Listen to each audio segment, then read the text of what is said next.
there's nothing in life that you cannot accomplish. So whatever it is in life that you want to accomplish, big or small, you need to start by, number one, believing it, but then write it down and put it out there, put it out to the universe, put it out to the world, speak it, believe it, feel it, so that it can become real.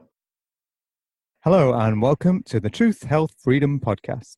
Today, my very special guest is Roger Brooks, founder and host of American Real. So welcome, Roger Brooks. Alan, thank you so much. I really appreciate you having me on your show. Thanks for being here. And Roger has also taken on another role recently. He's been a team leader on the London Real Broadcast Yourself Academy. So how did you find that? How was your experience as a team leader? Oh, it was wonderful. After taking the course as a student and being able to go through that process, that in itself was an amazing experience. As you went through it. It's extremely intense. I don't think there are any online courses, to my knowledge, with this much intensity, this much accountability, this much community as with London Real.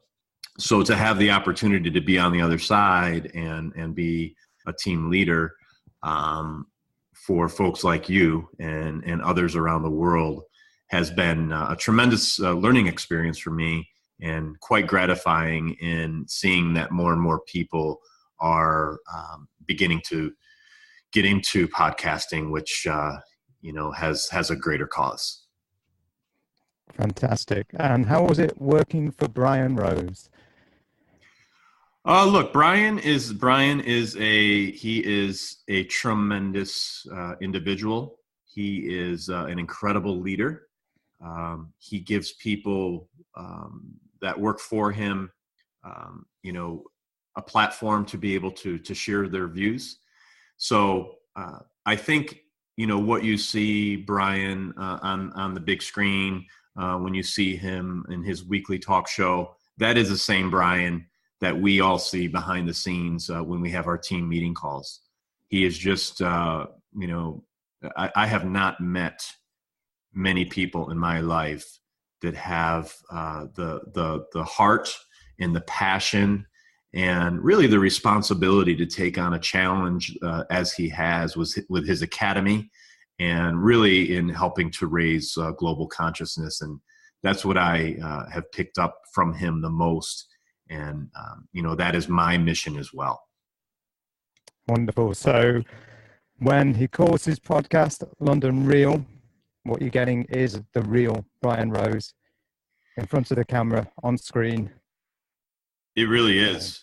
And I think that's rare today. A lot of people put up a facade in front of the camera.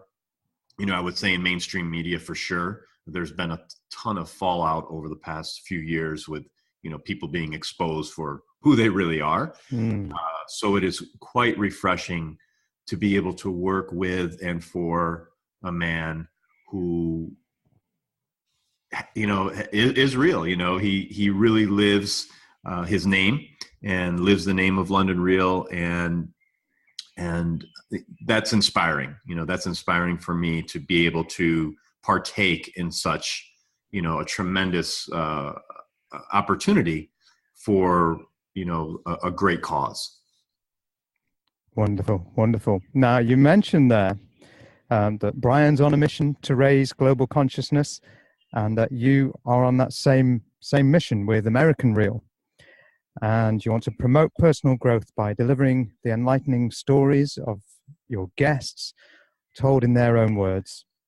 So you've also defined yourself as someone who your purpose is to give people a voice and to share their stories. You seem to have this real love of story, and it's come through in American Real with your tagline of "Everyone has a story."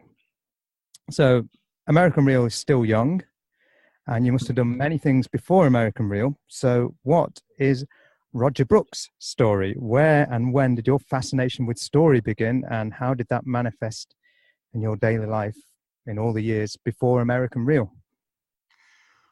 Well, I believe it started very young for me. I, grew up in a household that was very family oriented.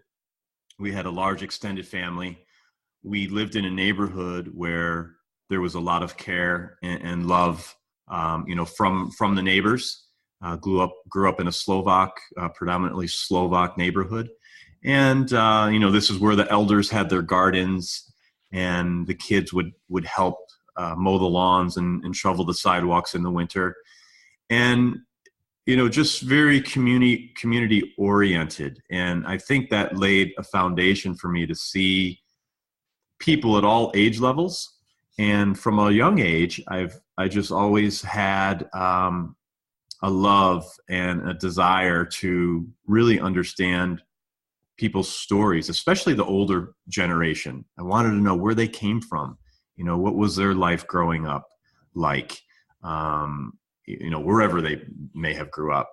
So, I remember sitting on the front porches in the summer of the neighbors, and they would just tell stories. And that's something that always stuck with me.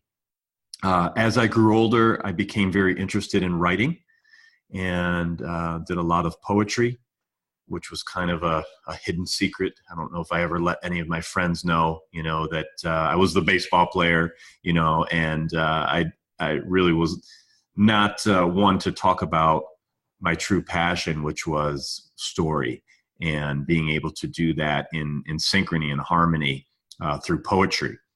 And then, as I got older, I continued to have this fascination with people and being able to connect people in the business world, relationships, really getting to understand how someone is. So if you're doing a business transaction, going past just the monetary part and building a friendship, with the folks on the other side, where it is a true partnership, where you can call me on the weekend if something happens, where I do know about your kids, graduating from high school or college. And I think that just stuck and, grew as I started to mature, into my 30s and 40s.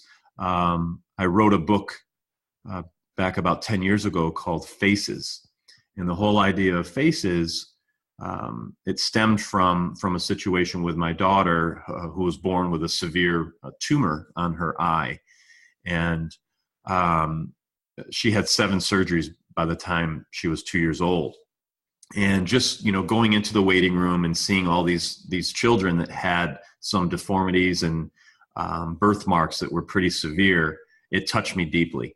And I started thinking about people and their face and what that represents. But more than that, what's beyond the surface of the face.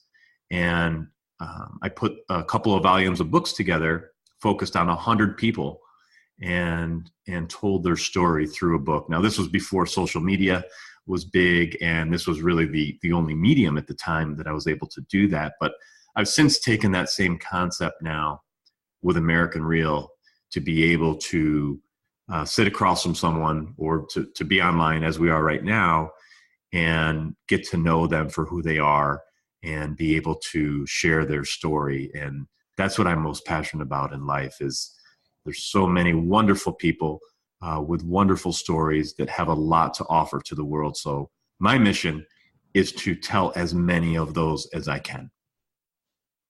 Fantastic. Now, first thing I want to ask after that, how's your daughter doing now? Oh, thank you. She is now, she'll be 16 next month. She's doing well. She definitely has some permanent damage in her eye because they had to actually go in and remove the tumor. She had some cosmetic surgery done, but just looking at her, the average person would not know. She's a little self-conscious about her eye. However, I think that's what makes her unique, is that that is her story. That's something that you don't necessarily want to hide. And I guess it's easy for me to say, not being in her shoes, but I think she's taken it very well. And she's been able to use that to propel her and not stop her to play sports and other activities that, may prevent, someone or may prevent a parent from wanting their child to participate because of that. And thank you for asking. And yes, she's doing really well. Great. So she's able to live life to the full. Absolutely. She needs to go to the doctor once a year just for a checkup. As a matter of fact, she was just there last week. So they gave her a new prescription for her glasses, a little bit stronger, but absolutely, she's living life well. Wonderful. Now back to your book, Faces. How did you choose the 100 people to interview and to feature in the book? It was a combination of things. I had a team that was helping me, a photographer friend, a videographer friend, and a friend that is a writer. And what we did was we put a message out to the community. And again, the Facebook was really just getting started. So there was no Facebook, there was no social media to speak of. So we had to do it the old fashioned way. So I put an ad out in the newspaper and asked the community who they would recommend to go into the book. So we received several requests from that. And, we compiled hundreds of names and then just narrowed it down. We tried to choose people in different walks of life to make it, a balanced book. And, but today, if I was to do it over, I would be able to do all of the people that were brought to our attention. It's just, being in a printed version, we had to narrow it down. So we settled on 50 per volume. And yeah, it was a lot of fun. It taught me a lot about actually sitting down with someone and to interview them, to listen to their story. And we actually recorded it back then, which I haven't even thought about that in a long time. So I think the American Real theme started back then, where all these concepts were forming, to be able to sit across from someone and listen to them and be able to tell their story. So the seed was planted a long time ago for American Real. Yes, it was. It absolutely was. And I think everything that I've done in my life really has been purposeful for this moment. It has led up to American Real. So I do not regret anything in my life as far as what I did career-wise. I think everything happens for a reason, and I'm here now doing the work that I feel I'm meant to do. Okay, coming round to that purpose, I sent you a few pre-interview questions just to get a feel of really who you are, because on our course it was more about what we were doing, and we weren't really getting to know your story so much. And you told me your purpose is to give people a voice and share their stories. So you clearly feel that you have a purpose, and you feel that everything in your life up to this point has been leading to this purpose, which kind of leads me to your mission statement. So on the mission statement on the American Real page, it says you're on a mission to raise global consciousness. What do you understand by global consciousness? What do you mean by that phrase? And what are you and American Real doing to influence it, to raise it? Well, great question. It's a deep question. I am still learning myself. So I don't want to profess that I know everything in this area, but what I do know is that for the last 5 or so years, I have been on my own growth path. I have been in tune to a vibration that exists in this world that I never knew before.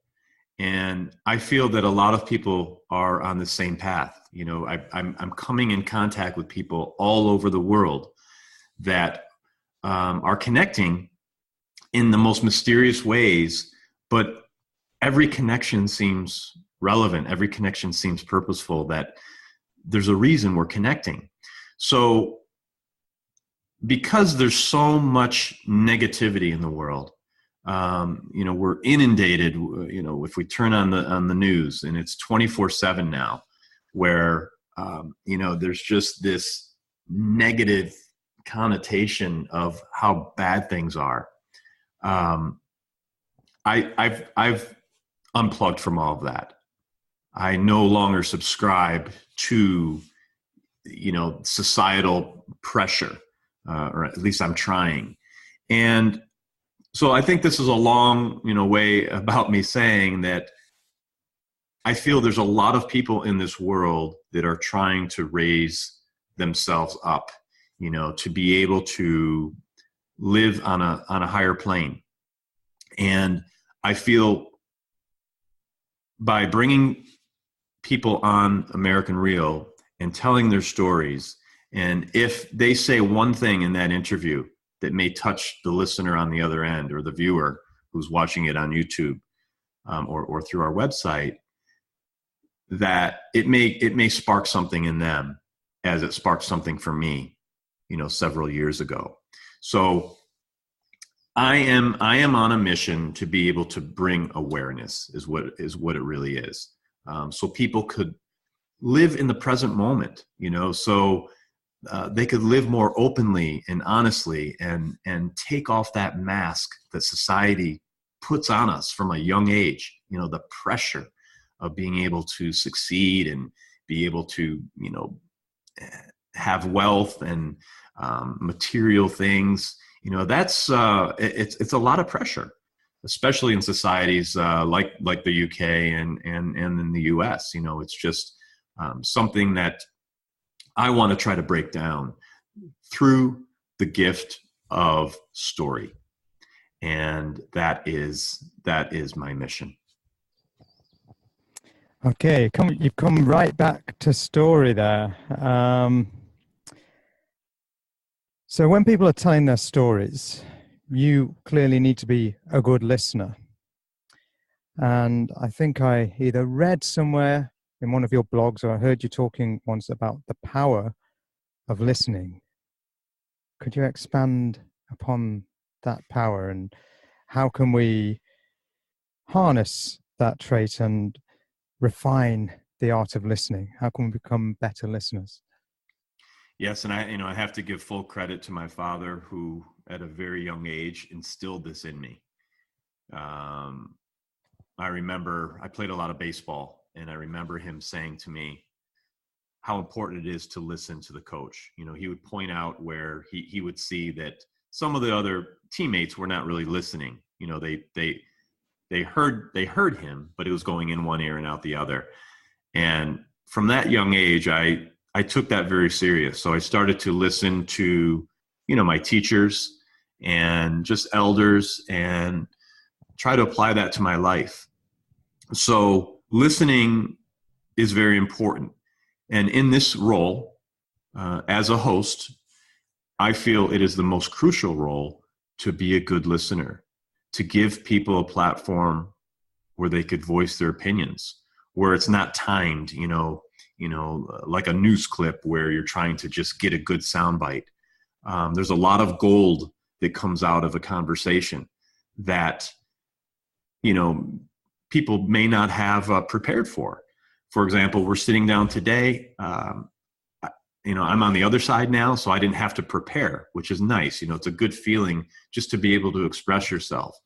So that's what I want to do by being a good host, is to give that platform and really connect with the person. It's one thing to talk to someone and interview them, but you really have to be present with them, with their thoughts, and to be able to respond off of their comments, to make that conversation flow. And you're doing, an excellent job of that today, and, already. So that is a trait I feel that can be taught, but I think a lot of it is instinctful, and I try to practice that in my day-to-day life, not just when the cameras are rolling. So if I'm talking to someone, whether it's in the supermarket or in a business meeting or even over the phone, you're really listening to the words and making sure that the responses are connected. So yes, I appreciate you bringing that up. Listening is an art, and I feel that it's something that I really want to continue to put out there so people can become listeners, because if they're good listeners, they'll become better friends, they'll become better husbands, they'll become better wives, fathers, mothers, and so on. So it's a big part of life. It's a big part of what I do. You just took the words right out of my mouth for my next question there. I was going to ask, how can it help the audience in their day-to-day lives to improve as listeners? And you just touched upon it there. You mentioned in the supermarket, with your friends, with your family. It can improve all relations, really, can't it? It really can. I mean, look, everyone loves to have a voice, of course, but it's a balance. It's not the loudest voice in the room. I don't believe in that. I believe in being able to give people the time necessary to express themselves. So, that's why, aside from American Reel. So American Reel, yes, we have a weekly show. Soon it'll be twice a week. We will release an episode on Wednesday and Sunday. Right now it's just Sunday. And I think that'll continue to grow. So that in itself is great. It's a great platform, bring on a guest. But taking it a step further, I want to give the average person a voice. So we are working on some projects right now that and have been experimenting for the last 2 months in what I would consider a social media experiment that is now turning into a massive undertaking that I never would have thought. And we could talk about that when you're ready, but it's giving the average person that voice and the exposure to be able to also be a good listener. And I think that is one of the key ingredients in life is that give and take. That's how friendships are built. That's how relationships are built. It cannot be one-sided, and it goes to everything. If we think about it, when we think about things like equality, it really bothers me to no end that women don't have a voice, an equal voice, and it's getting better. But for as long as we can remember, looking back in history, they haven't had a voice. So that really bothers me. And I want to do whatever I can to help propel that. And that's all part of that global consciousness, just really being aware, being a good listener, giving people a voice to be able to express their views. Mm-hmm. So you're talking about what you've been working on for the last couple of months. That's something I found researching your work this morning, that you have something called the 21-day challenge. And the tagline here is, everyone has a story, become the hero of your own story. So what is the 21-day challenge? How do people sign up? And what do you feel they can gain personally from it? And what do you feel we can all gain collectively from it? How is this helping people? What difference is it making to their lives, to your life, to the life of your tribe? Yeah, well, one of the people I connected with in the world, which again, going back to my earlier comment, is that all these connections are happening. So I just happened to connect with this person. His name is Gav Carlos, and he's out of Scotland. And he started this new Facebook group that he invited me into called Live Tribe. And so it was his concept. I absolutely cannot take the credit for that. He is the creator of the 21-day challenge. And basically what he did was he challenged himself for the last 9 or 10 months to go live on his Facebook page every single day. And, it may sound easy or it may not sound easy, just depending on where you are, in your own personal life.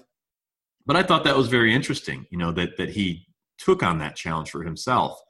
So he was able to see what happens when you go live, what happens to you personally, the feedback you receive from your, the friends and family in your community, and the people that you're able to connect with.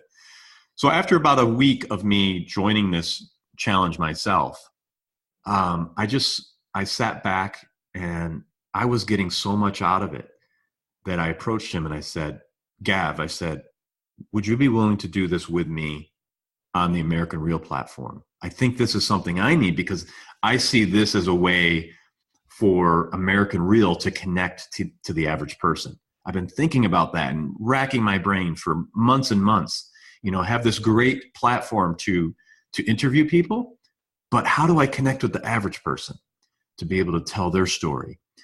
So he thought about it. At first he said no, actually, because it is a big undertaking. And he said no, but he thought about it. And a few days later, he came back and said, yes, I want to do it. So we teamed up and we formed the American Real Live Tribe. He actually brought his group into American Real. So it's now all one group, and we call it the Live Tribe. And as you described, it's a 21-day challenge. And it's a 21-day challenge for you to pick up your phone, push the live button, and go live every single day for just 1 minute, for 60 seconds. That's the goal. And we call that cycle 1. So the first cycle is just about doing it, just about showing up, just about getting it done. You could talk about anything you want.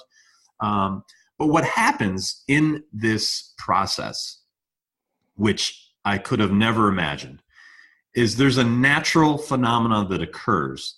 And that is, you start out with enthusiasm. You're pretty excited, you're anxious, a bit fearful of going live. But what's nice is it's a private group. No one could see the video outside of the private group. So that gives you some protection. But you start out with some enthusiasm, then it kind of plateaus. So after about a week or so, you start to ask yourself, what am I doing here? What am I going to talk about today that has any relevance? And that could last for several days, but at some point, and it's inevitable, at some point, there's what we call the dip, where you just kind of free fall and ask yourself again, why am I doing this? And about 50% of the people do not make it out of that dip. They just quit. For whatever reason, they don't feel it's for them, and they quit. We are trying to catch those people before they quit, because if you are able to get out of that dip, we call it the jump. And when you jump out of that dip, your level of enthusiasm is higher than when you started, and it starts to make sense why this is so important, why it's important to go live for you personally, not for everyone else. It now becomes about you and being able to help refine your own skills of accountability, just doing the task, showing up every single day for 1 minute. We talk about resistance in the Broadcast Yourself course. There's a ton of resistance with doing just a 60-second video. People will make up any excuse in the book. I forgot, I'm sick, I'm too busy. But at the end of the day, I don't think anyone on this earth is too busy for 1 minute a day to record a video. So there's no excuses in our group. Commitment. You're able to really focus in on commitment, and you start to realize, geez, you know what? There's a lot of areas in my life where I'm really not committed to things. I'm maybe half committed or partially committed. This teaches you commitment. Another skill is reflection, to be able to go back and look at your old videos to see how you present yourself, to hopefully improve in that area. And again, everyone's at a different level. So some people are really good. Some people are just starting out. But through the course of the 21 days, there's drastic improvement with every single person. And then the last thing is transparency. You are able to start to tear down to take off that mask piece by piece. So by the end of the 21 days, you start to feel like yourself, that you could express yourself in your own views. And that is cycle 1. So it is it's really interesting. Like I said, about half the people make it out. Once you're done with cycle 1, you could then go into the second cycle and so on. And, certainly I could go on all day and talk about it, but it's an amazing, what started out as an experiment for me and now is turning into a massive worldwide community of like-minded people that are all rallying behind each other. And what kind of feedback are these people giving you? Because you must be picking up their vibe. So what are you hearing from them? Absolutely. So I am hearing things, and people do testimonials too, so you could actually watch them. But I'm hearing things like, this is changing my life. This 60-second video, as crazy as it sounds, has made me more aware, has made me more conscious, has made me more present in everything I do. So when you start to hear those type of things, we started to hear that early on, and I started to feel it early on myself. So you just kind of know when things feel right. That's when you know you're on the right path, and you need to continue to do this work. Because if I could change one life, that's worth it for me. But when 1 becomes 2, which becomes 10, which becomes 20, then, it's something really, really special. There's over 100 people strong in the group now. People are coming in every day, new people from around the world. I don't know how they're finding us, but it's either through people that are in the group recommending other people to come in. However they get there, they get there. We do a little bit of vetting. We want to make sure they're there for the right reasons and not for self-promotion or things like that.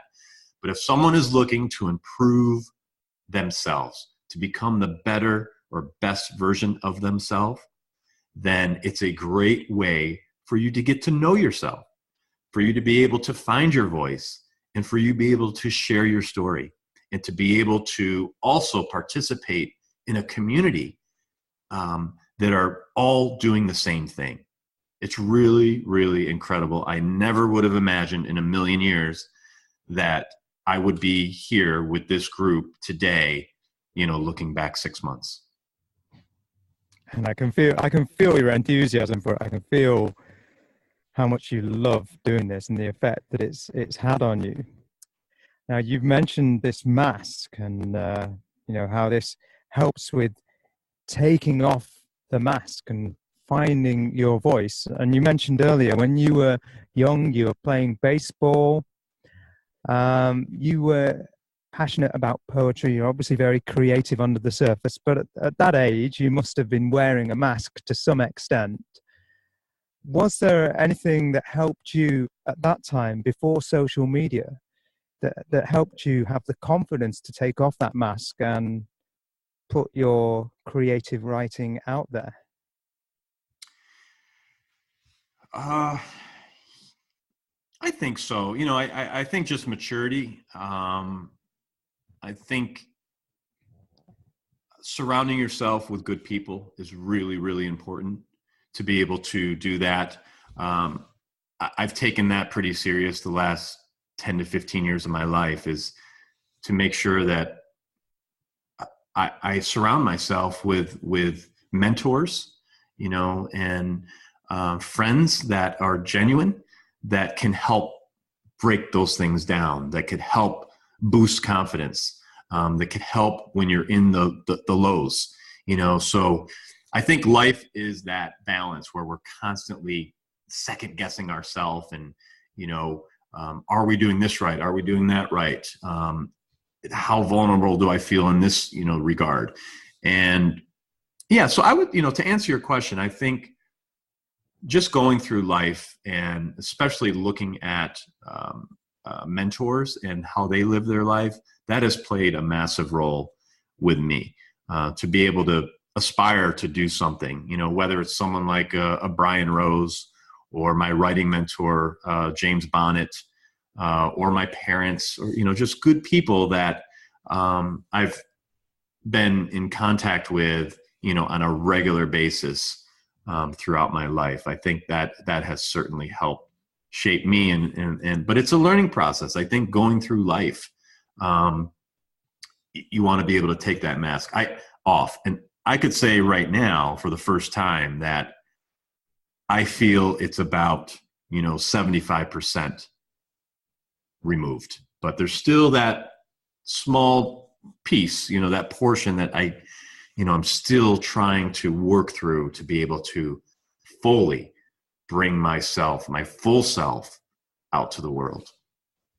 Yeah, yeah. I really admire that, there are some people who do seem to have the mask completely off, and I really admire such people. But even to make 75% progress is quite amazing. And that mentorship you talked of, I suppose, with the power of social media, what you're getting in Live Tribe is you're getting a mass mentorship in a way. You've got a whole bunch of people who are there going to support you through that.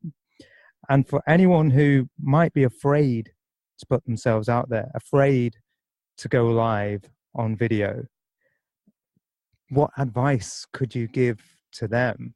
The person who wants to do it, they really want in their heart to do it, but they're scared stiff. What would you say? I would say this, that at least for me, and at least what I'm seeing from the others in the group, being vulnerable is the most rewarding gift that you could give yourself. Because when you do that, and you do let the guard down, and you're able to get past your ego to say, okay, I'm human. I want to improve myself and become the best version of myself. It starts maybe with this group called the Live Tribe. So I could say, if you could put your ego aside for 21 days to go live and hit that live button and just talk, that I promise you, it will make an impact on your life. I don't know if it'll change your life, but it will make a positive impact on your life. So the best advice I could give is to push through that fear, to get vulnerable, to go somewhere you may have never gone before, but it's in a safe and secure group that no one's going to be judging you, no one's going to be laughing at you. Everyone is human in this group. And just the fact of actually doing it and then going through the 21 days, it's such a feeling of accomplishment that, yes, I did it. It's a small feat, but I did it. And I'm able to now be more confident in myself and in my words, and to be able to, again, just freely express whatever is on your mind, because there's good days and bad days throughout that 21 cycle. You cannot avoid it. It's, and what we like to tell people is those days where you don't want to go live, where you're feeling most insecure about it, that's the time to push the video, the live button, because when you're able to do that, it gives you a level of adrenaline like nothing else when you're live. It's an incredible feeling, for whatever reason, knowing that your video is being put out to the universe. And I think that in itself, is a wonderful accomplishment. Mm-hmm. Yeah, and an empowering thing to be able to take off that mask and speak to the world, and something we couldn't do years ago. So it's it's a real positive of the modern technology. But before that technology, we had things like books, and I know that's where you were focusing some of your creativity. And now this has surprised me. You talked about the mask. This is something that surprised me, because when I first saw you, you're wearing a suit. I heard you had a business background, and so I'm thinking, okay, he's played baseball, he's in business, he wears a suit, obviously very, very conventional, not your typical, on the outside, not your typical flamboyant creative wearing flamboyant clothes. But, there are subtle hints of it here and there. I can see the tie and the shirt you're wearing today. My listeners won't be able to see that, unfortunately, because I'm not doing video yet, but I will be soon. So you've got a brightly colored tie, quite a flamboyant shirt, but it's still within the suit. I read that when you were younger, you produced T-shirts. That was one of your early business ventures. And then there's the socks. I've seen pictures of your happy socks that you you put on every morning. And then the other creative side, as you mentioned, was your writing. You mentioned poetry earlier on, but you also mentioned that you have a mentor for your writing. So what have you been working on with this mentor, and when is the world going to see it? And will this reveal that final 25% of Roger Brooks that the world is waiting for? Yeah, I never thought about it that way, Alan, but I certainly, that's something I'm shooting for, is to do that. And yeah, before I talk about the book, just quick to talk about creativity. It's something I've been actually discussing in our live tribe this week. Being creative and to create anything is, I feel, is just really crucial to progress. Right now we're creating a podcast, right? This podcast didn't exist yesterday, but it will exist today. So that's a creation in it of itself. So I feel we have been put on this earth to create. That is a gift that we were all given. And it's something that I feel if I'm not creating every single day, then I'm doing a disservice to myself and I'm doing a disservice to the world. So I am in creativity mode 24/7. If you talk to my wife, and sometimes I have to snap myself out of it because a lot of times she'll be talking to me and I'm elsewhere, I'm creating. So I'm trying to become more present with her and with my family. But just to give you an inside view, I'm always thinking about what can I create next that will have an impact, a positive impact. So I think that's crucial. I've been creative thinking back since my younger days. I used to do videos with a VHS camera, the old big camera that my dad had. And, we were making Kung Fu movies and, just creating things. So that's been a big part of my life. And I just think creativity is something that we all have within us, and we have to bring it out as much as we can. So that brings me to my writing. So I've had a passion to be able to write fiction for as long as I could remember, but I didn't have any training. I didn't have any skill. I didn't know what I was going to write about. So I would say for the last 20 years, I've been thinking about how can I write a book of fiction? How can I write a novel? What can I write about? And going back to 2004, my wife and I took our daughter, we only had one child at the time, we took our daughter to Italy after her last surgery. And it was a very special vacation because number one, my wife's family all lives, her first cousins, her aunts and uncles all live in Italy, in Rome. So we were able to visit with them and see them. And one of her close cousins lent us their car for a week and said, go to this place, go to that place. You have to go to Tuscany, you have to go to Umbria. You have to check out these places because they're, while you're here, they're wonderful places to visit. So we did that. We went on this excursion and spent about a week, just the three of us as a family. But she did say one thing. She said, before you come back, you have to stop in Assisi. This is a very special place. And, even if you go there for a few hours, you need to go. You need to stop in Assisi. So we made it a point to do so. And something happened to me there. I had an opportunity to walk alone, and I had somewhat, of an experience that was, the only way I could describe it is mystical. I had creative visions of this place where I was and how much history was here. And of course, St. Francis is from Assisi. And there was just all this energy, being poured into me. The hours that I was there, and I couldn't stop thinking about it. After we left, and I thought about it, and for months and years, I thought about it, and then at a certain point, it came to me that I needed to write a book, and it had to be on the premise of St. Francis and of Assisi. So I haven't actually, this is the first time I've mentioned that publicly. So I'm not going to say anything more about it, but it has been a work in progress for about 7 years that I've taken very, very seriously. I've fortunately was able to connect with a gentleman. His name is James Bonnet. He is a writing coach and a mentor. He wrote a book called Stealing Fire from the Gods, and talk about story. He knows story inside and out from a technical standpoint. So he has helped me understand the art and craft of storytelling in the written version, in the written form.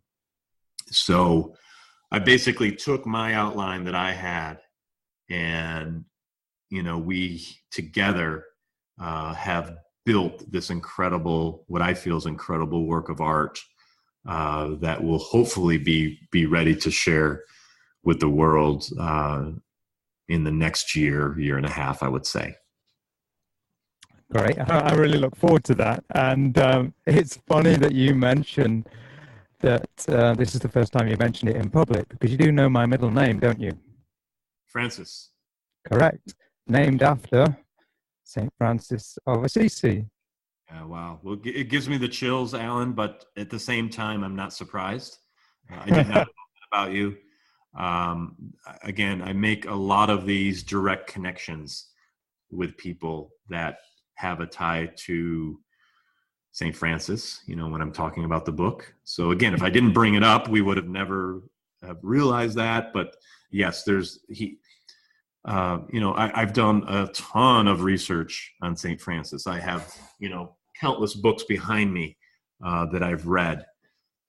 This man has lived a life, I feel, that has been the closest to Jesus.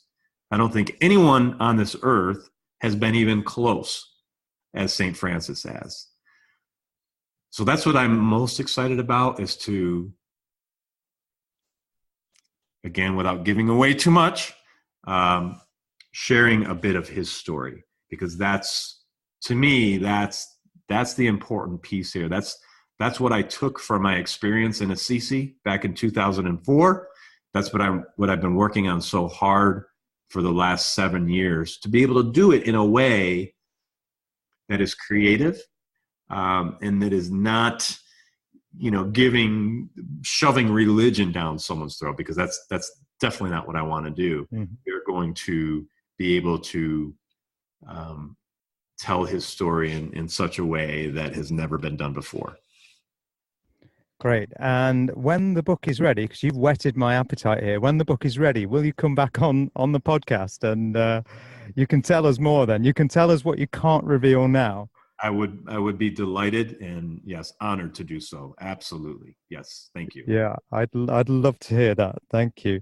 So, you mentioned that you weren't surprised that my middle name was Francis, these little coincidences. You mentioned back in 2004, you felt such an energy from the place and it had such an impact upon you. You've mentioned this global consciousnness and this vibe that's spreading throughout the world that you seem to be tuning into. What do you think's going on there? What do you think? What are your spiritual beliefs or your beliefs about consciousness? What is this thing called life? What's going on as you understand it? Well, I feel we're all connected. I feel every single person on this earth is connected to the greater being, whatever you define that greater being as. We didn't come from nothing. That's my belief. Everything happens for a reason. Everything is purposeful. And not that, look, good things, bad things happen in life. So I don't want to go too far off in one direction either, that, it was meant for us to actually sit down and have this discussion today. Obviously, things have to be coordinated. Life happens as it is, but I do believe that the direction of life has been set in motion. It is up to each individual to reach that higher level in order for things to progress. So first of all, you have to be open to it. If you're closed-minded and don't feel there's a greater being that has made all this possible, then it's hard to even get started. So you have, I feel you have to be open. You have to be open to the signs. You have to be open to exploration, to be able to look into something a bit deeper, to read a book or 2 or 10, that talks about these kinds of things from philosophers and others who have maybe reached this level before you. So we're constantly learning from each other. So, I'm at a place now where, I kind of given myself to the greater good, to be able to let it just flow and not be, so hard-headed or stubborn about things like religion. Religion is great. Religion is wonderful, but there are several religions. There's no religion in my mind, unless they're doing bad things. No religion is bad. So I think it's great to have that structure. I think it's great to have, that religious structure around you. But to me, there's a level that's way higher than religion. It's living every single day, every moment of every day with love. So if you live every moment with love in your heart and non-judgment, then it's pretty hard for things to go bad. When you're having a bad day and you think about love, you think about non-judgment, you think about things that are happening, in the world that, make your hardships, a lot smaller, So I think the key for me right now is to live in love, to live in non-judgment and harmony. And to be able, if you live that way, it's infectious. People feel it, people see it, people embrace it. And again, everyone's at a different level, but you're able to project in such a way that at least you're open to helping others reach that higher plane. So I'm still learning every single day, but I do my practices, and I'm trying very, very hard to be a good example of this and to live the words that I speak. So you say you have your daily practice. What kind of practices might they be? Is there any tips for the people out there? And when, in those moments you get it right, because no one gets it right all of the time, in the moments when you feel you're getting it right, how does that feel? Yeah, I used to be a lot more regimented with daily practice. So meaning I would pick a certain time. So first thing when I wake up in the morning before I get out of bed, to do some meditation, or when I'm in the shower to do some meditation, things like that. However, over the last year or so, I've been actually practicing this throughout my day. So I don't necessarily have to pick a specific time versus living within it all the time. And, it's hard to do, but once you start, it's not, and it's everything. It's just keeping, mind, body, spirit in sync, and through conversations, just being more present with people, thinking about those things that are important. And, I'm really starting to feel now that I'm able to do this more and more throughout my day, where I'm practicing all the time. I'm trying to practice all the time. And of course, there's things that come up that might jolt you off, but then just trying to bring yourself back to that place where you're in that constant vibration of goodness. That's the best way I could describe it, where, you don't have to be hunky, everything doesn't have to be hunky-dory all the time. You don't have to be this super nice person every single moment. But I think if you're living in that good vibration, that it's a great place to be. And that's what I strive to do, every day. Mm-hmm. So you mentioned meditation, but I also read somewhere or heard, I can't remember which, that you've also been doing affirmations.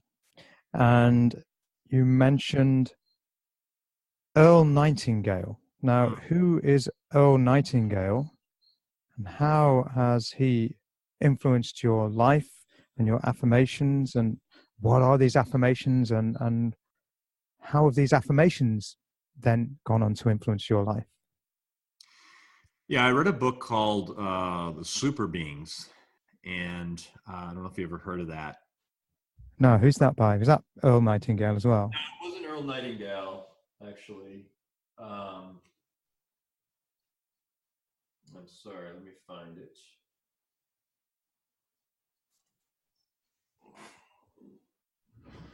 So it's John Randolph Price, and this book is not for everyone. I will say that. It's a very short book, but it gives some incredible information about what we're speaking about right now. And one of the things he suggests that you do is the affirmations, and to write them down, and there's places in the book where you could put your notes and write these down. So what's incredible about this is what he's saying is there's nothing in life that you cannot accomplish. So whatever it is in life that you want to accomplish, big or small, you need to start by, number one, believing it, but then write it down and put it out there. Put it out to the universe. Put it out to the world. Speak it. Believe it. Feel it, so that it can become real. So ever since I read this book, I've been practicing that. And to be honest, so like right now is a good example. Like this conversation is a test, because I haven't read this book in a while, and I need to do so again, because as time goes on, I fall off that path a little bit and go back to some of my old ways where you just stop believing in yourself entirely. So now will be a good time for me to get back on track to do that. But what happens is, if you write it down and you speak it and you really believe it, and you believe it in all your heart, it will happen. But the key is not to judge when it will happen. It may happen in a day, it may happen in a month, it may happen in a year. But every single affirmation that I wrote down has come to be. So when and you start out kind of simple, when the little things start to happen, it's like, wow, that's interesting. But when the bigger things start to happen that you thought were never possible, that's when you know that, okay, this is powerful stuff.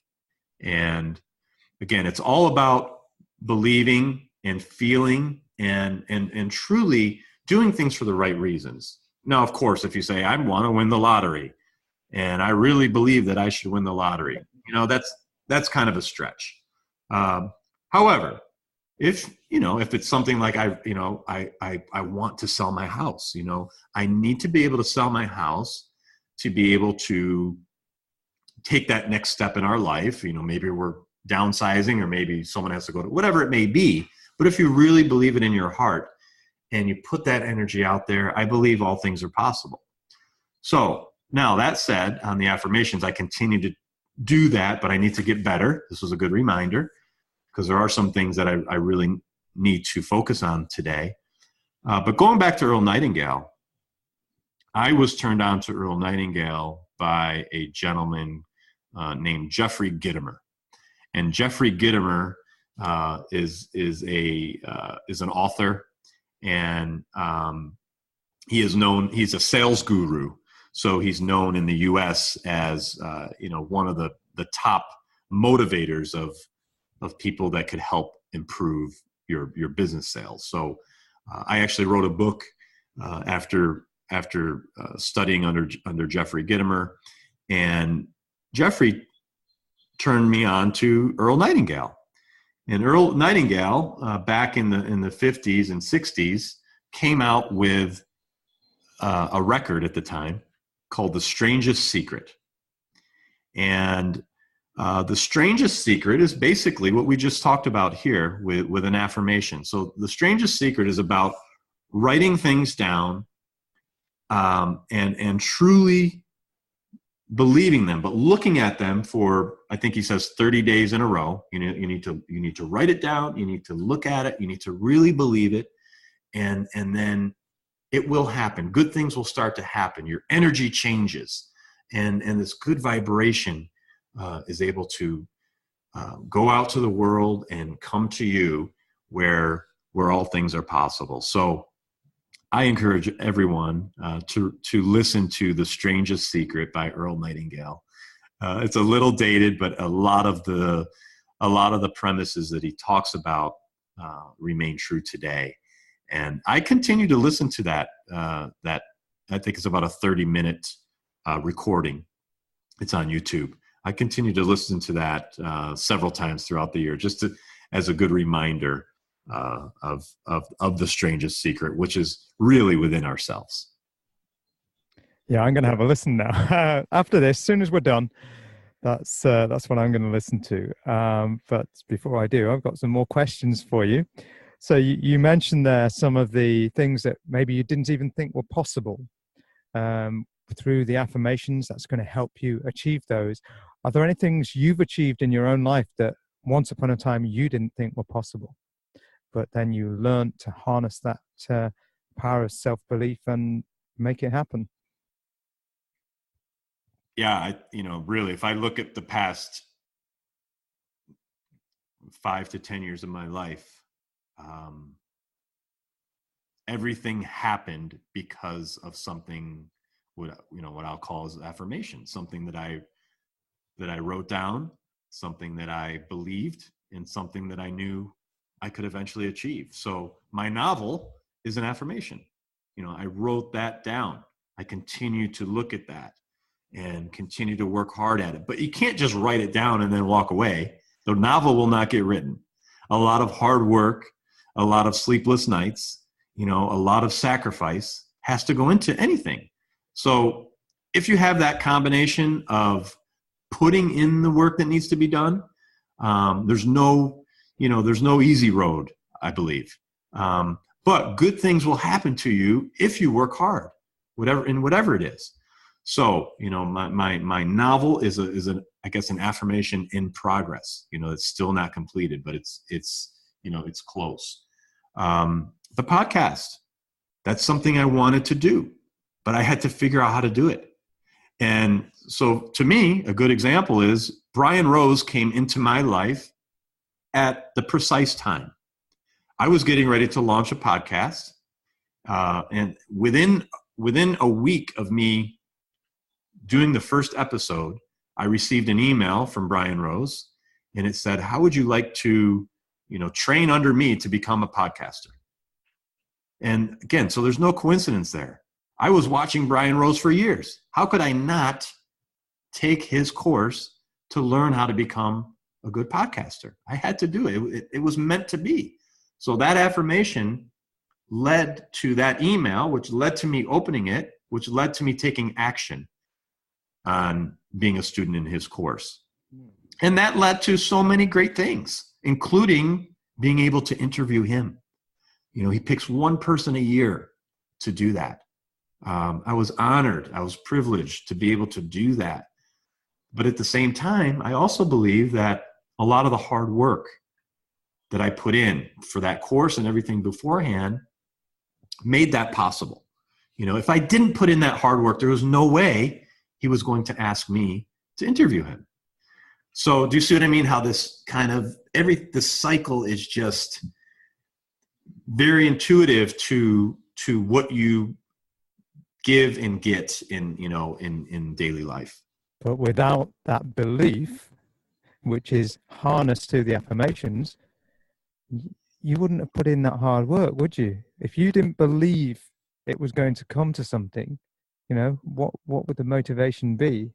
So I can see where affirmations are just so important, because I see people, including myself, who don't do things because I don't believe it will result in anything. So I step back. Whereas if I was to believe wholeheartedly, 100%, that this will come to something, then I will put the work in and I'll go to the ends of the earth to do it. And Alan, you just hit the nail on the head. And that is 100%. To me, if you take on any task, no matter what it is, and it's just so logical if you think about it, but if you do not give 100%, then how can it have the opportunity to succeed? You know, knowing that, okay, and we saw it well in the course. You know, there's people that start out really strong, you know, and because we have this accountability document, and because you have to do task to task, if you're not doing every single task, that's not 100%. So no one could look in the mirror and say, I'm not getting out of this course what I should have. And believe me, there's people that want their money back. They make a bad, remark, or they send an email. They're not happy. But really, I think you need to look at yourself. Are you giving 100% in everything you're doing? And I'm so glad you said that, because that's what gets me excited.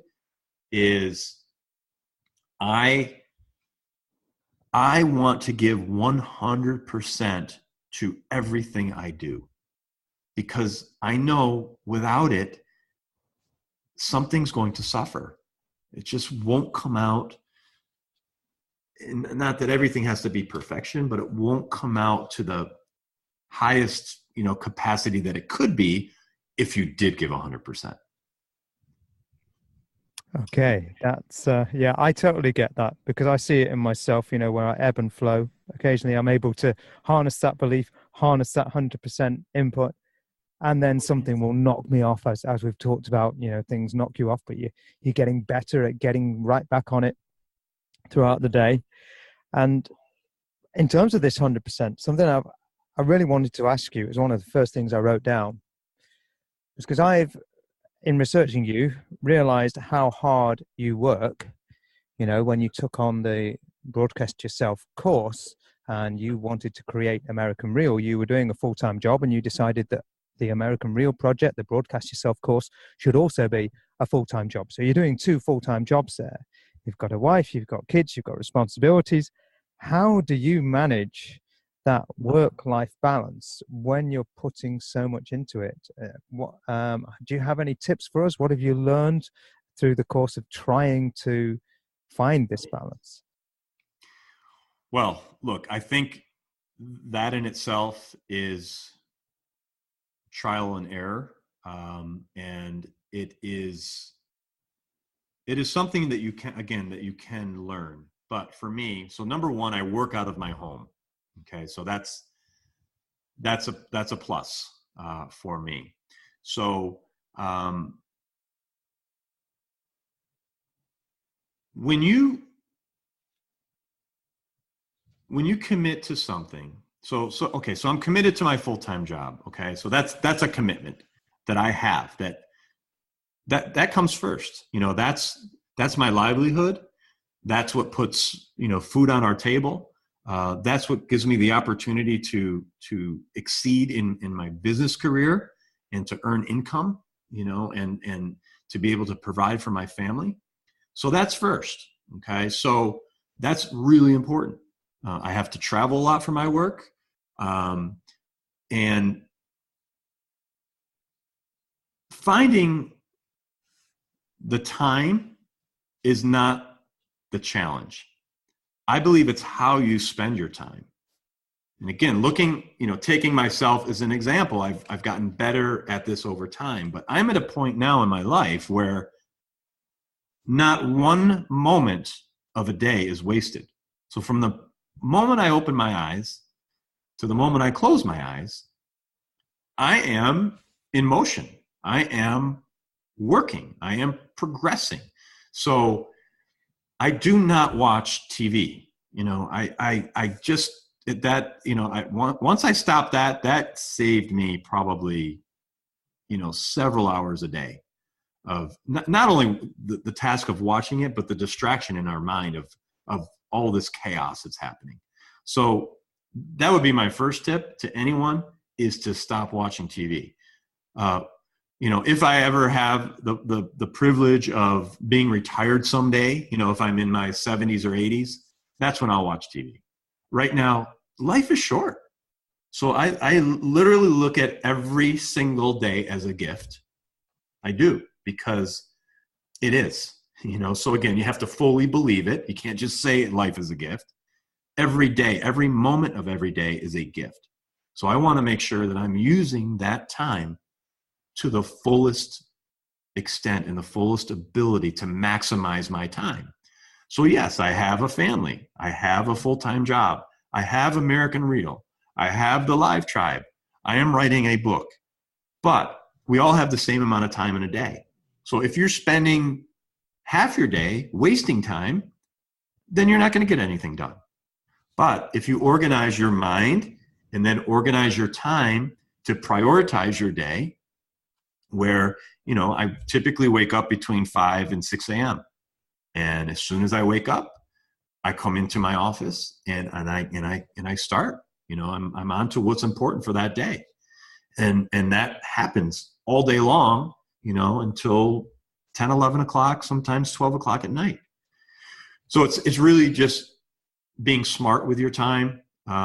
It's for me, I find so much joy in being able to switch from one thing to another, because I feel in all areas of my life there's accomplishment. With my family, there's accomplishment, and watching my kids grow, in my relationship build with my wife, with my friends, there's accomplishment. With my work, there's accomplishment.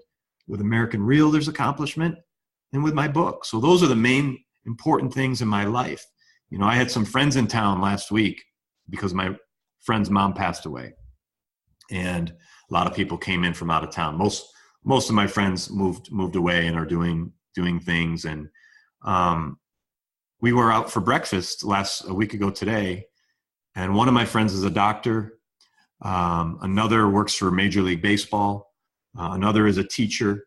Another is a banker. So I'm looking around thinking, wow, okay, here's an opportunity. I have everyone here. They're here for a funeral, granted, but I don't know when I'm going to see these guys again. It might be, the holiday time, or maybe 5 years from now. I don't know. But I'm going to ask if anyone wants to do an interview, because they're here. And I did 2 interviews that day, unplanned. The first interview was with my friend, Dr. Matt Rogalski. He specializes in,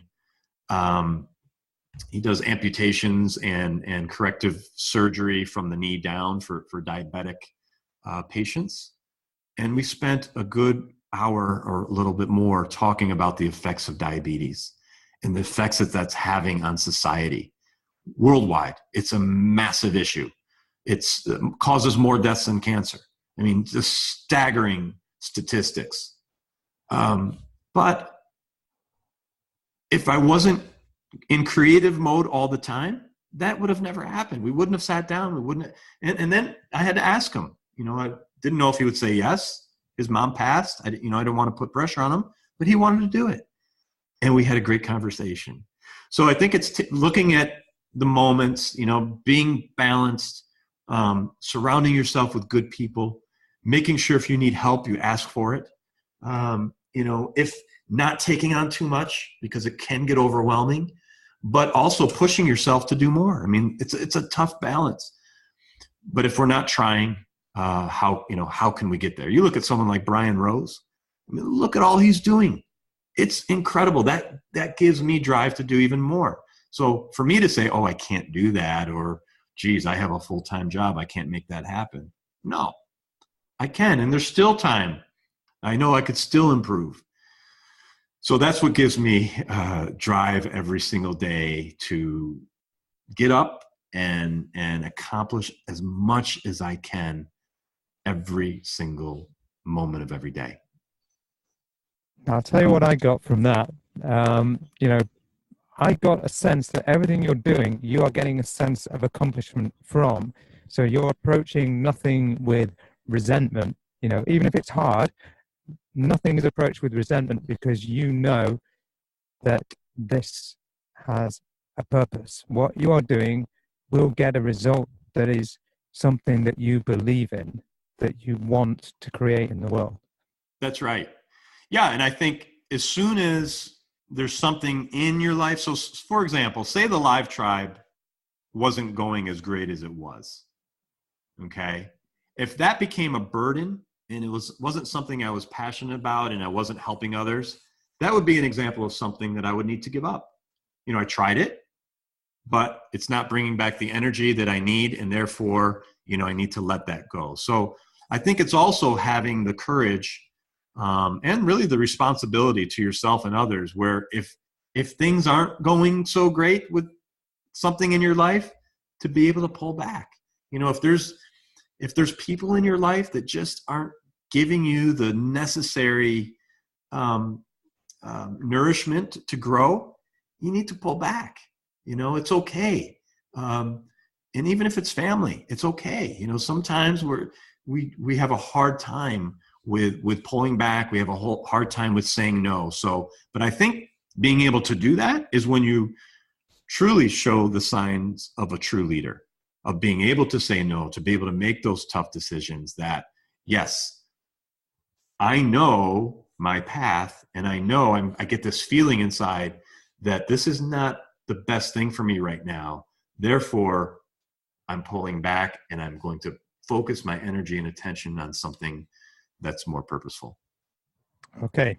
And talking of focusing your energy on a path that is more purposeful, I looked on your website this morning and saw something called the American Real Academy.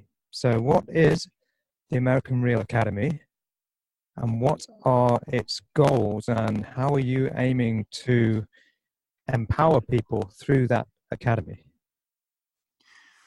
Well, it's no secret. I have subscribed to the London Real methods. And as you know, London Real has an academy where they are offering various courses of acceleration. So it could be a life accelerator. It could be a business accelerator. It could be, you know, what they call speak to inspire or broadcast yourself.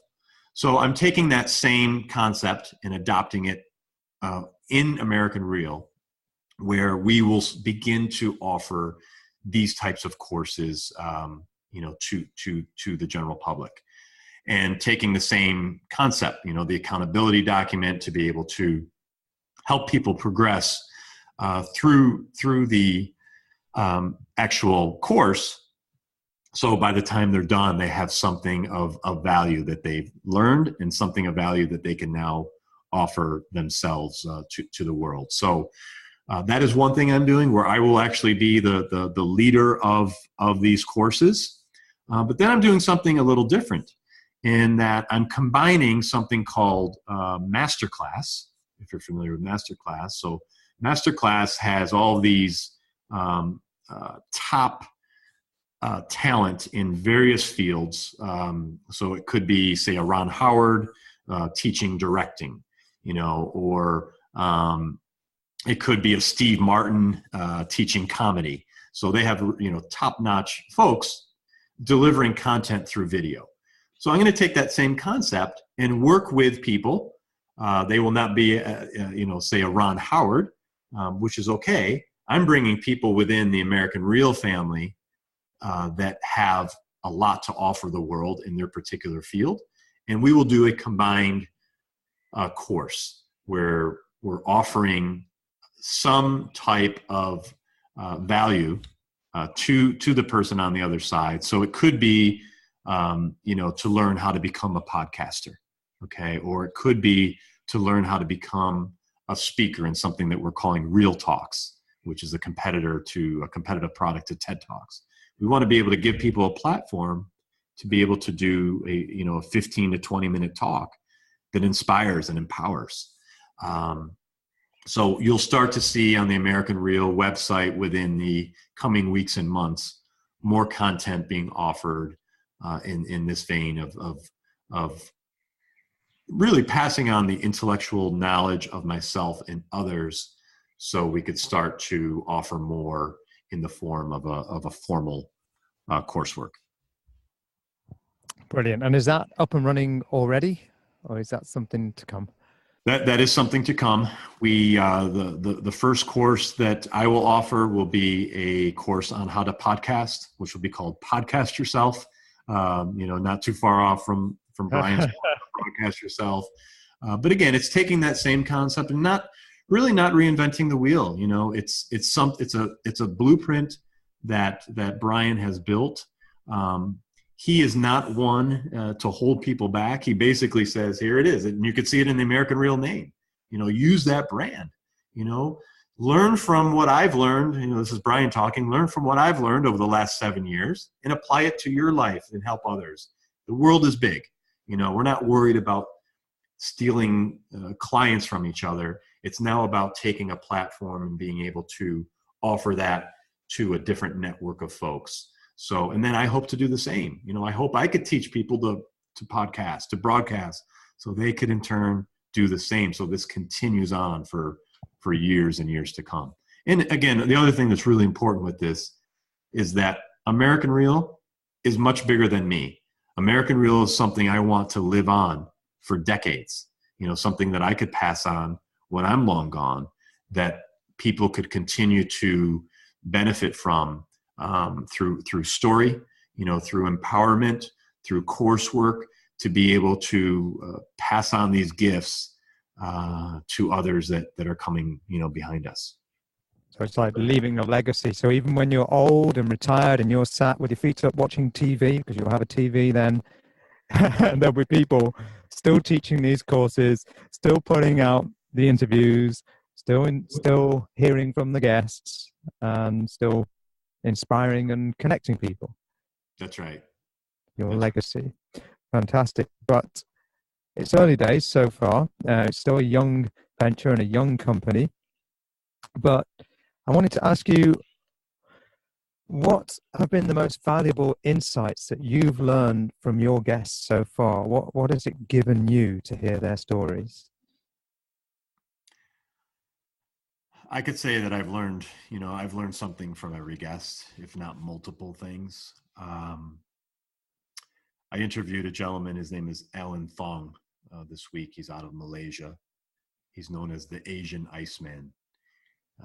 He adopted the Wim Hof method of going into the cold, going into the ice.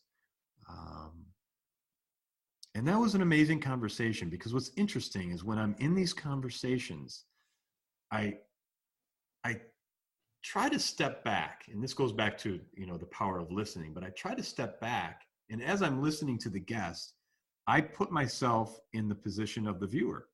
So if I'm sitting there as the viewer and I'm listening to this person talk, what am I thinking as the viewer? What questions can I ask that they may be thinking that could, trigger more response? So to answer your question, I've learned from every guest. So to take Alan Thong as an example this week, it's, he taught me that you could find serenity within the cold. Okay. So what does that mean? How could you find serenity within the cold? I don't like the cold, for starters. I do not like winters. I do not like cold water, whether it's going into a pool or if there's little hot water left, in taking a shower. I don't like that. But what he's teaching me is that that's good. If you don't like it, then you need to go into it and embrace it. He's born and raised in Malaysia, a warm climate, country. And he hated the cold too, but he pushed himself to do it and went into the Arctic waters, climbed the highest mountain in Malaysia with only a t-shirt on and shorts. So if you can find serenity in the cold, I need to search that out. What does that mean? So that's an example of having an interview with a guest something I never really thought about. But now it's something that I could potentially apply to my life and learn from, and then take that information and knowledge and pass it on to others. So I haven't done it yet. I will. I was going to ask that. I will be taking a cold shower, because, he talked about, like, I asked him, I said, okay, if I take a cold shower, can I then just get right back in and take a hot shower? He said, no, that'll defeat the purpose. You take a cold shower and you need to feel that cold and experience that cold, and then don't dry off right away. Let that set in. Sit down with that cold, embrace it, and let your natural body temperature bring you back. We also did a breathing exercise, which was incredible. We did the Wim Hof method breathing, and I got very lightheaded, and I started to see colors in light, and I almost thought I was going to pass out. But again, I was uncomfortable, put in that position. But if I didn't do the interview, I never would have experienced that. So now that's something I could take and do on my own again. And this, I could say, happens with every single guest. So they say something, one or two or three things that I find very interesting, and could put that into practice for myself, and then start to talk about it like we are now. So had I not had that interview, I would not be able to talk about it and share that with you. You may take that and try it yourself, or share it with your viewers. And again, it's that power of story that has been happening for centuries and centuries of, verbalizing a story, passing it down for a generation. Now we're able to do it with technology in such a way that is exponential, and we're reaching, millions of people through story, in all different capacities, through podcasts, through documentaries, through, you name it. Stories are being told in a big way today, more than ever before. And I'm just happy to be a small part of that.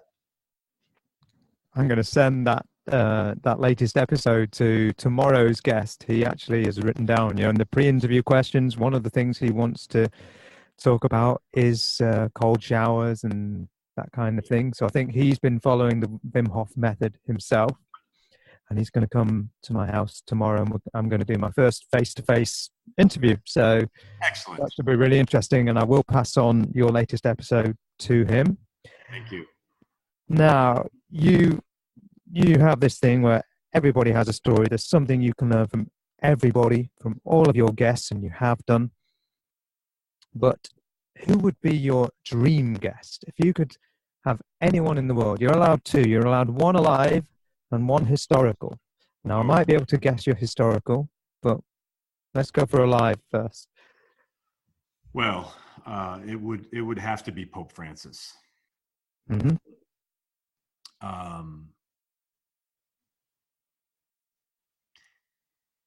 He's a special guy.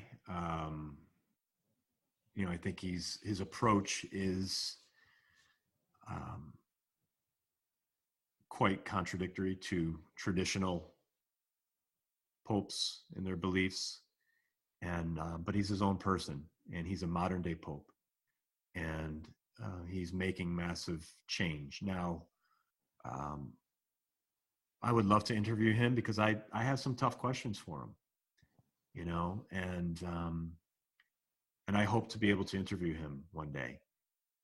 And I believe, that I'll have the opportunity to do that. And as a matter of fact, I'm going to write it down as an affirmation, because that's something I would really love to do. So I was going to say, have you approached him already? No, I have not. However, again, talking about things being purposeful, the novel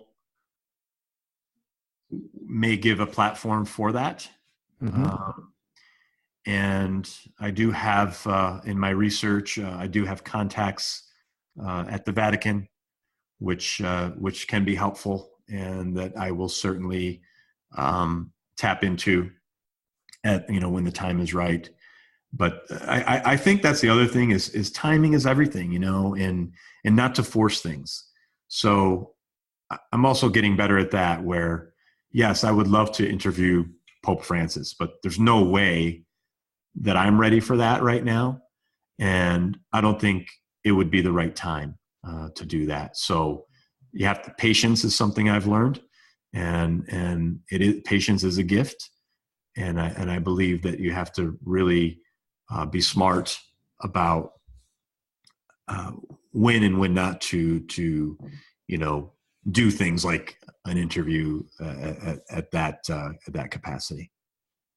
And one dream guest from history. Well, you're probably thinking I would say Saint Francis. I was. Which I would love to interview him, but I have to go a step further, and that would be Jesus. I mean, you can't get any higher or deeper than Jesus himself. So it would be Jesus. And look, I think, just talking out loud right now, I think about Hendrik, who was in your Broadcast Yourself course, and he's in the Live Tribe. Hendrik did a video a couple of weeks ago of him interviewing his 7-year-old self.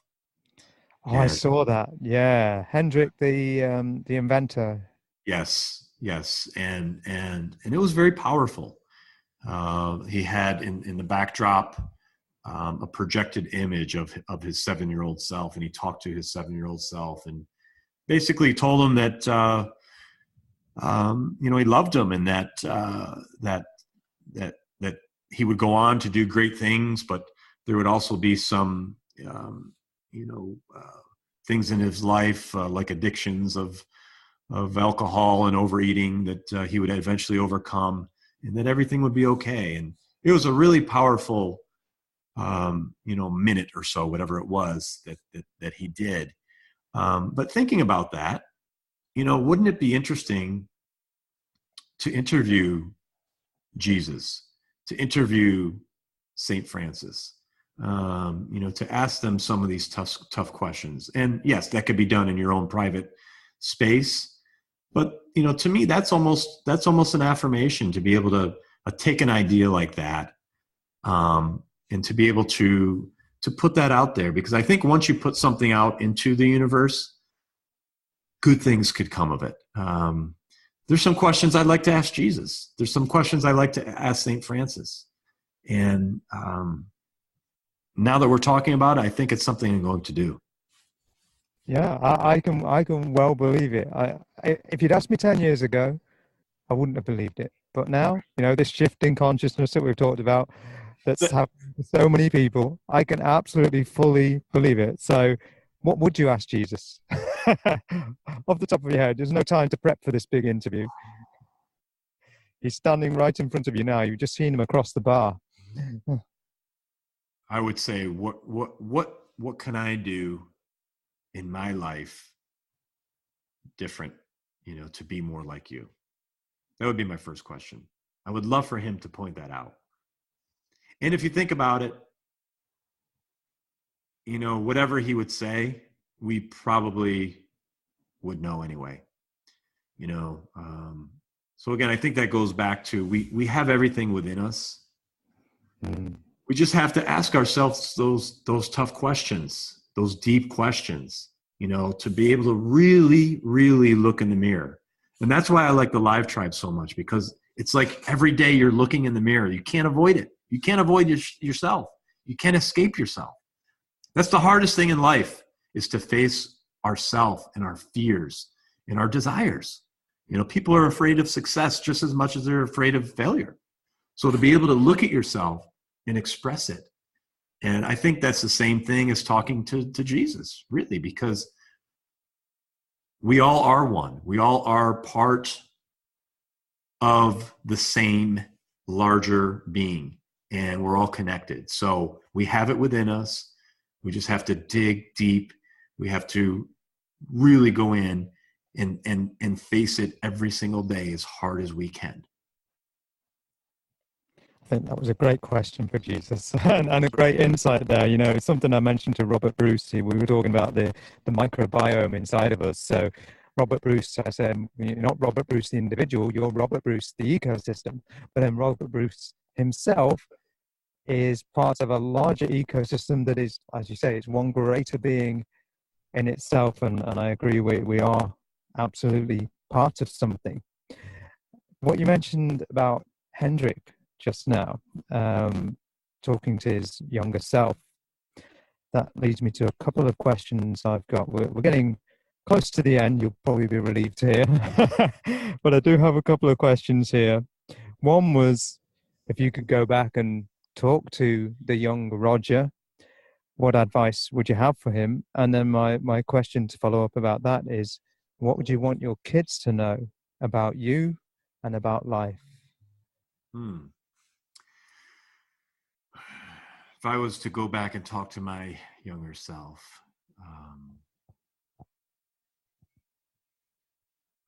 first thing I would say is stand up for what you believe in, even in those times where there might be peer pressure. Don't be afraid to be the loudest voice in the room when you have to be. Don't be afraid to have your voice heard when it needs to be. There were definitely times in my life where I took a back seat for others. And I think by doing that, not that I hurt myself, but I slowed myself down. I sometimes took the longer path to get there to allow the easier path for someone else. And maybe that was good. Maybe that was the best thing that could have happened to me in order for me to be able to even see it and talk about it. But I also think there were times where I should have, spoken up and stood up for others that, where I didn't. So that would be the first thing. I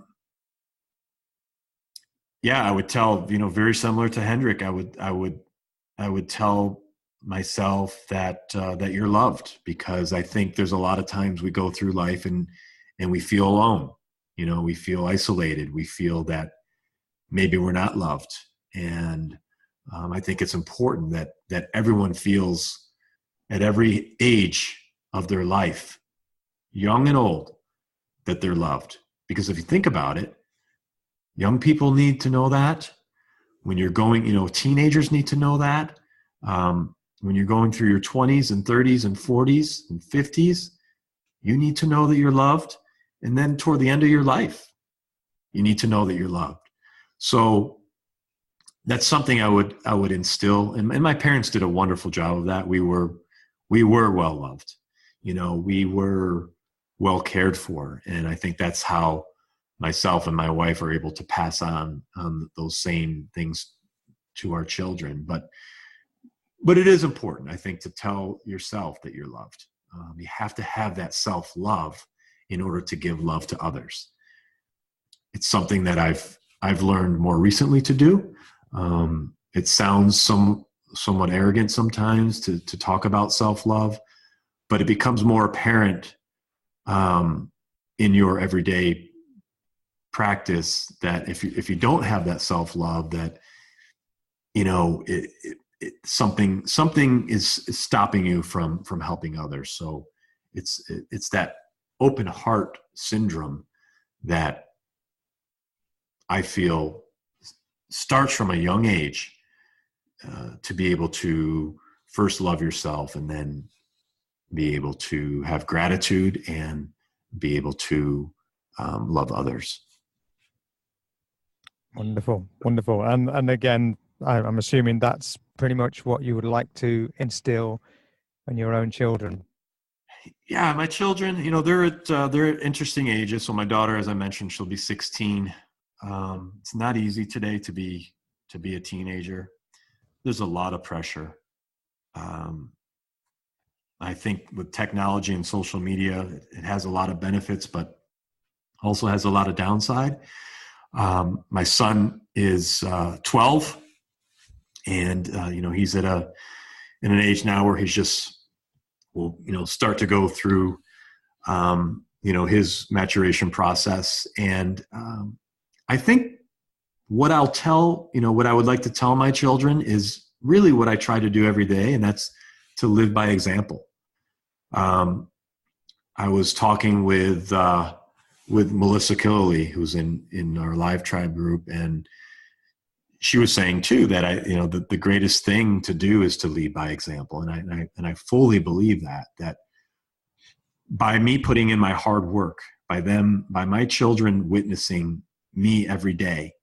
Again, thank God I work from my home, so I'm not too far away, but to me, that's purposeful for them to experience that, to give them some sense of responsibility, to be able to provide. It takes hard work. You have to make time for family. We sit down at the dinner table as much as we can, 3, 4, 5 days a week, if possible. And then we have our family dinners at my mother-in-law's every Sunday, where 12 to 20 people are there every week. And that's really important for my kids to see my wife and myself interact with the family and give everyone a voice at the table. That's a good way to practice that. So, I think leading by example is the biggest gift I could give my children, and knowing that it's, that I'm an open book, that they could ask me any question, that they could come to me at any time, because being a child today is not easy. And I think that one of the biggest gifts we could give them is a platform for them to be able to come to us when we're most needed. Great. Thank you very much for that. I have one final question. Absolutely. On a similar vein. And I just want to say thank you, before I ask this final question, thank you so much for giving so much of your time here today for this interview and on the Broadcast Yourself course. It's been a real honor to be a part of that and to have your support. And, I've had those moments where I lost my positivity and lost my belief. And through it all, here I am recording episode 10 or 11. I've lost count. So interviewing the founder of London Real. So I'm really grateful for this opportunity, and I'm really grateful for your time and your sharing and honesty and openness today. So thank you very much for that. Oh, thank you. The feeling is mutual, Alan. I'm honored. I'm honored to do this and to be on your show. Thank you. And the final question is, you mentioned you were putting together, what was it called? Real Talk? Yes. Yeah, Real Talk as a kind of competitor of TED Talks. And if you had one final talk, so it's the last time you can say anything on the Real Talk stage or on the American Real platform, last time you can say anything to your family, to the world, what would you want to say? I've actually started an outline for my Real Talk, because one of the things I want to do is, as we are teaching this course, I think it's really important that I go through the course with those that are taking it and actually doing the tasks that they're doing. I think that's going to be our unique spin. So I'll be able to live it, at least the first time around, with those that are involved. So I'm actually putting together an outline for that right now. But to answer your question, if I had one final talk, it would absolutely be focused around love, because that's why we're here. There's no other reason in my mind that we were put on this earth but for love. I had a chance to listen in to the royal wedding today for a brief moment. My wife was watching it, and the priest that was giving the delivery was talking about love, and everything he was saying is so true. That love is in everything if we want it to be. All problems are solved out of love. Any invention or, any, disease that we finally are able to overcome comes out of love. So my talk would be that if we take life a little bit more seriously, but not too serious, because I also think we're here to enjoy it and to have fun and not to get so uptight and caught up, that if we're able to be more present, to share the love that we have in our heart with others, to be an example of love, and to be able to express that in such a way that it's infectious and that others could take a piece of that and then offer it to those in their life, that the world will be a better place. So I don't think there's anything more important in this life than having love for all those that we interact with on a daily basis. And it's, not to be too, artificial about it, I guess, in that, life, there needs to be structure, of course. There needs to be government. There needs to be religion and everything that's happening. Those things are very purposeful. But I believe if we take a little bit of a different approach individually and open ourselves up to be a little bit more vulnerable and being able to share love in whatever capacity that may be, and it could be tough love, then the world will be a better place. I think you just shared some love right there. Thank you. Roger Brooks of American Real, thank you very, very much for being on the Truth, Health, Freedom podcast. Thank you. Alan, thank you so much.